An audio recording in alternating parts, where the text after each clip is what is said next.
Nama, Malatria Anantau, NIM, 172,022,020,014. Pradi, D3 Kabadanan TK2. Bertugas pada pagi hari ini di ruangan ini. Kalau boleh tahu, ada yang bisa saya bantu ke Mbak atau Ibu? Mau disampaikan terlebih dahulu dari Ibu nih? Ini loh Bu, anak saya ini kan udah lulus SMA. Nah, dia ini ngopi banget pengen nikah. Padahal dari kami orang tua tuh pengen menguliahkan dulu atau kerja dulu gitu, nggak sampai nikah dulu. Dari Mbak sendiri kenapa kok pengen nikah? Nah, saya sudah punya pacar, daripada lama-lama kan mending nikah aja ya gitu Bu. Nggak ada kepikiran buat kerja atau kuliah dulu? Enggak, Karena dapat uang. karena dapat uang dari suami, makanya di rumah aja Iya. gitu ya. Oh, jadi gini ya Mbak, Bu. Mbak ini kan baru 18 tahun, sedangkan di Indonesia menurut pemerintah itu pernikahan itu umumnya di umur 20 tahun untuk wanita dan 25 tahun untuk pria. Pacar Mbak umur berapa? Sama 18 tahun. Sama 18 tahun, udah kerja? Belum. Nah, ini yang jadi masalah. Gimana mau nikah kalau sedangkan Mbak sama suami belum ada penghasilan? Masa kalau lapar mau pulang ke rumah masing-masing? Kan lucu ya.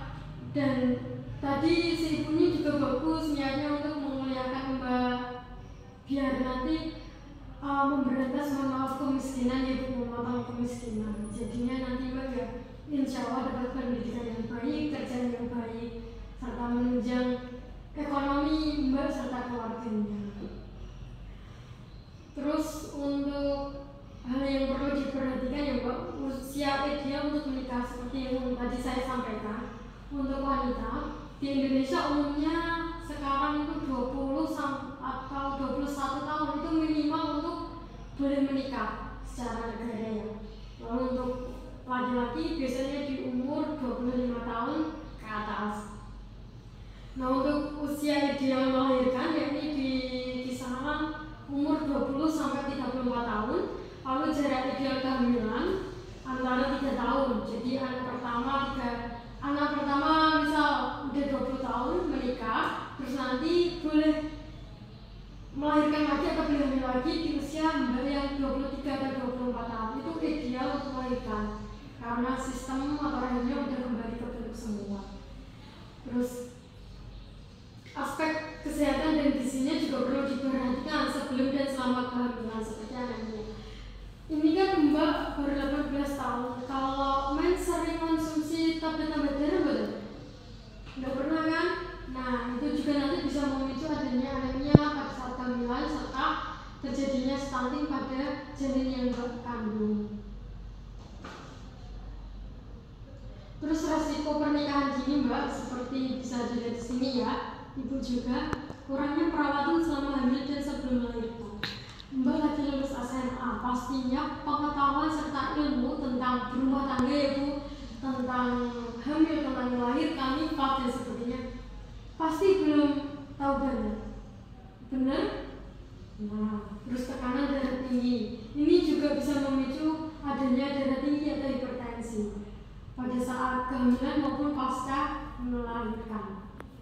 Lalu kelahiran prematur. Nanti artinya mohon maaf bisa lahir prematur atau kurang bulan, 7 bulan sudah lahir. Karena apa? Karena rahimnya atau sistem reproduksinya ibu ini kurang siap untuk menerima janin tersebut. Terus berat badan bayi lahirnya juga rendah. Ya seperti tadi, kalau ibunya kurang gizi, kurang darah, otomatis kan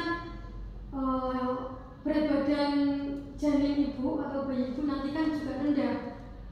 Terus resiko tertular penyakit menular seksual karena masih usia segitu itu kan masih rentan, sangat mudah sekali untuk terkena PMS. Terus depresi pasca melahirkan ini juga ada sangkut pautnya karena sama yang tadi ya, karena kurangnya pengetahuan, kurangnya ilmu, jadi serba bingung, mau sambat ke ibu malu, mau sambat ke mertua juga malu, mau sambat ke suami juga suami nggak tahu, jadinya dipendam sendiri, terus akhirnya depresi. terus timbul perasaan sendiri dan terasa. Itu juga karena tadi ya bingung mau kemana, kalau ini gini gimana, kalau ini gitu gimana gitu ya. Untuk Mbak sama Ibu ada pencegahan untuk pernikahan dini, sedikit tips. Ya ini meningkatkan kesempatan mengikuti pendidikan lebih tinggi seperti yang disampaikan ibunya tadi. Kalau Mbak mau, apalagi Ibu sudah mengizinkan, silakan untuk kuliah, diperbaiki pendidikannya dan dikejar pendidikan setinggi mungkin selama masih bisa dan sanggup. Setelah itu pekerjaan menggunakan tenaga kerja perempuan. Sekarang kan banyak banget pabrik-pabrik atau yang lain yang perlu dengan tenaga kerja perempuan. Terus peningkatan penerangan kesehatan dan pendidikan seks bagi pada remaja.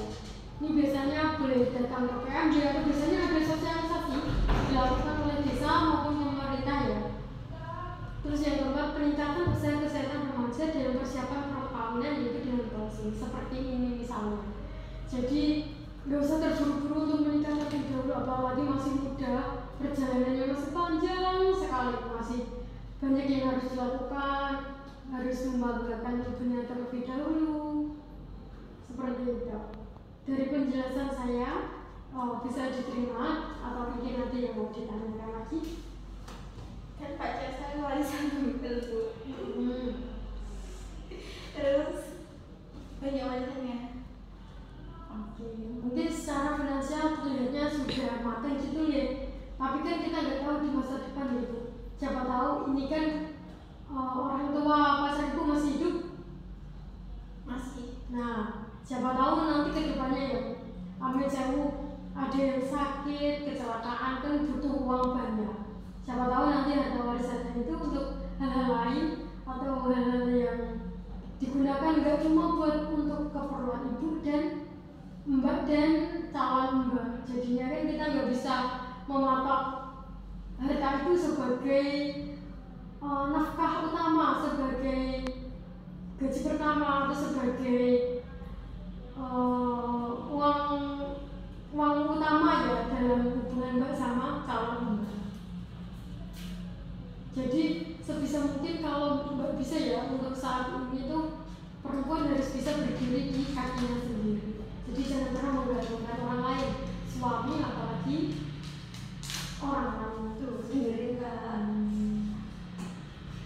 Nah untuk yang lain seperti kuliah dan sebagainya, kalau saya nyaranin sih ngikut apa kata Ibu aja ya.